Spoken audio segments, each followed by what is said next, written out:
Shalom sahabatku, mari kita siapkan hati kita untuk dapat merenungkan kebenaran firman-Nya di pagi hari ini, yaitu saat takut akan Tuhan turun.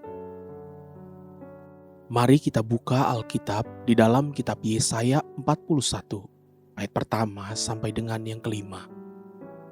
Dengarkanlah aku dengan berdiam diri, hai pulau-pulau, hendaklah bangsa-bangsa mendapat kekuatan baru.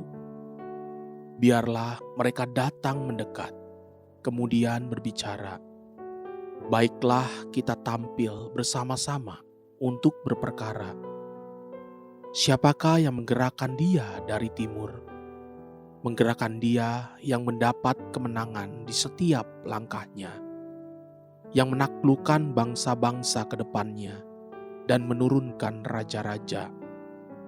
Pedangnya membuat mereka seperti debu, dan panahnya membuat mereka seperti jerami yang tertiup.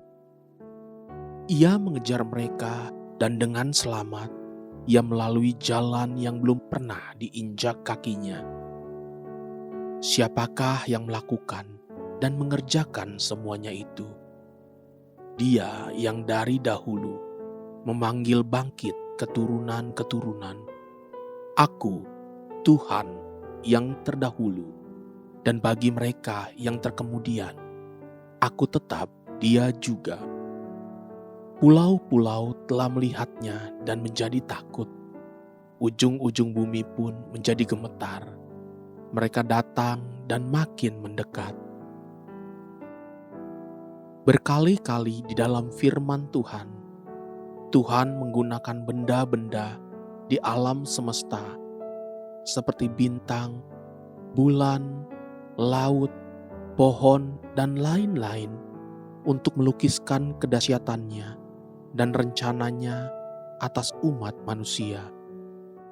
Di dalam kitab Yesaya ini, sekali lagi Tuhan menggunakan alam semesta untuk melukiskan isi hatinya.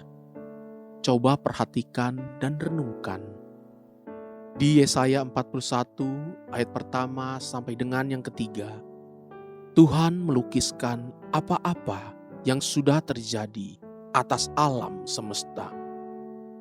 Kemudian di ayat 4, Tuhan secara terang-terangan menyatakan bahwa Tuhanlah yang mengerjakan semua itu.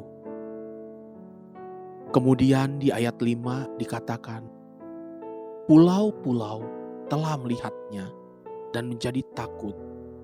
Ujung-ujung bumi pun menjadi gemetar. Mereka datang dan makin mendekat. Tuhan melukiskan takut akan Tuhan yang terjadi setelah pulau-pulau dan ujung-ujung bumi yang gemetar. Saya dapat pastikan bahwa itulah singkapan dari takut akan Tuhan. Bukan sekadar ketakutan seperti orang melihat hantu. Sebab dikatakan di ayat 5 tadi, bahwa akibatnya adalah mereka justru mendekat, bukan berlari menjauhi Tuhan. Sama seperti yang dilukiskan tentang Musa di Keluaran 20. Namun yang terpenting untuk kita perhatikan di sini adalah akibat dari takut akan Tuhan yang telah ditunjukkan dan dikiaskan oleh pulau-pulau dan ujung-ujung bumi yang gemetar.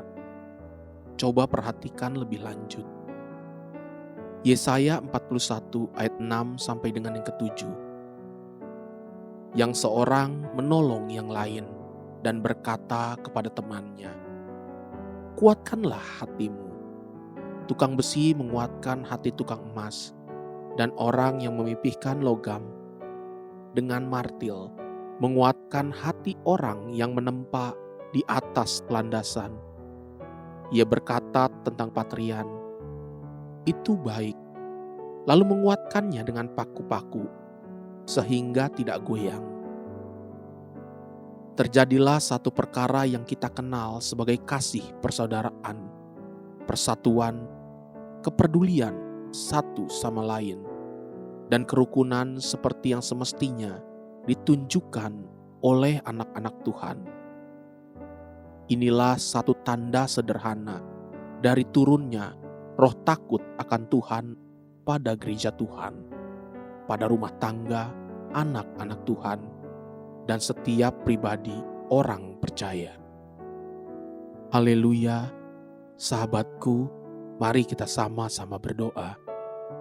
Terima kasih Bapa Surgawi, aku mau selalu dan tetap hidup dalam takut akan Engkau, supaya ada damai sejahtera di sekelilingku.